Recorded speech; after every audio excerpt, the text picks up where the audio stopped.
There's a handful of people that want to get their private pilot in the minimum hours possible. 40 hours required to get your private pilot's license. And people want to do it in 40 hours or, 50 or 60. The average, national average is 60 or 75. But why do some people want to get it done in 40 hours? Why would you want to get it done in 40 hours? There's no reason. I mean, what are your goals as a pilot? Do you want to be a professional pilot? Do you want to work for the airlines? Well, the first step is to become a CFI or a Part 135 pilot, and the minimums for that, 250 hours CFI, 500 hours 135 pilot.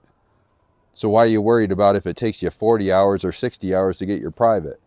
Why not spend 100 hours on your private? Why not spend 200 hours on your private? I mean, theoretically, you could do the entire checklist of every ACS item all the way through CFI and then take the 4 check rides back to back when you have 250 hours. Why do you need to get the private pilot check ride done a couple hundred hours sooner?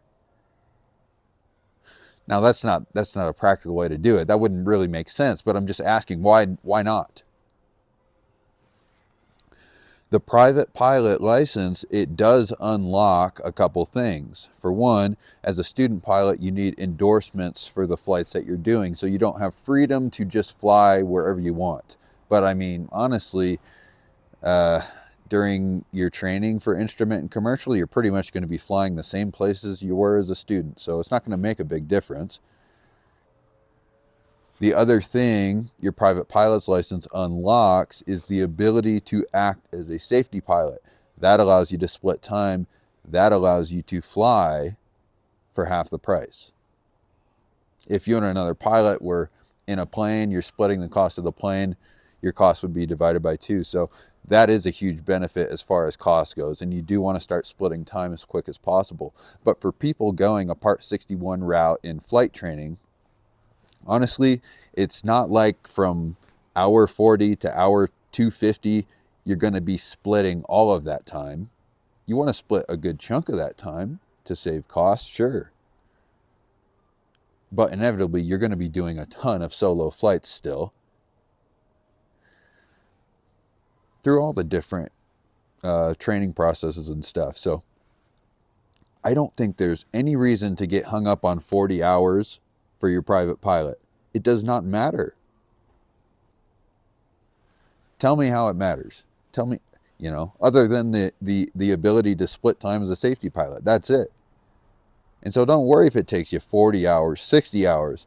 You could spend 100 hours working on your private pilot's license. That's all time going in the logbook because you're trying to get to 250. You're trying to get to 500.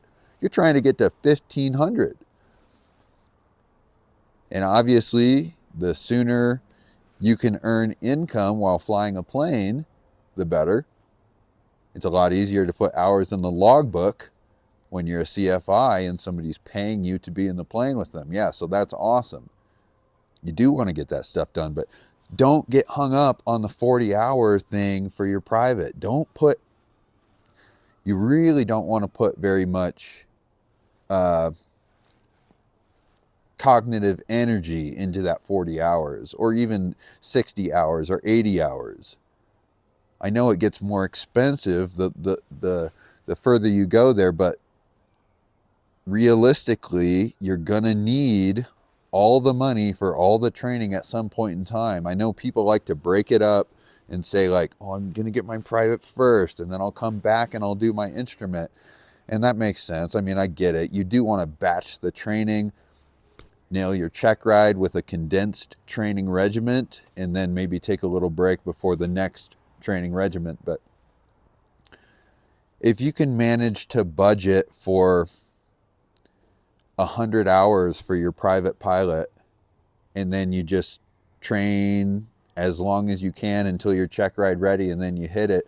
That way you don't have any pressure on running out of money, aka time, or hours in the airplane.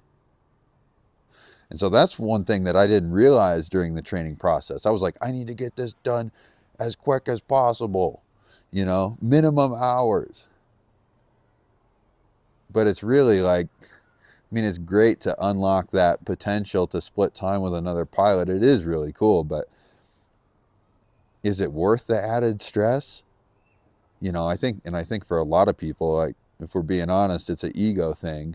It's like, I got my check ride in 40.5 hours. Yeah. If that's what you're into, do your thing. There's nothing wrong with it. And it is something to be proud of. It's definitely an achievement, a very challenging task to achieve. But it's really not that practical. It's not that important. And it's definitely not essential. So don't waste your time and energy on it if you don't have to. Let me know what you think. I would love to have a discussion. I'd love for you to add some opinions in the comment section. So feel free to speak up about it. Thanks for watching. See you next time.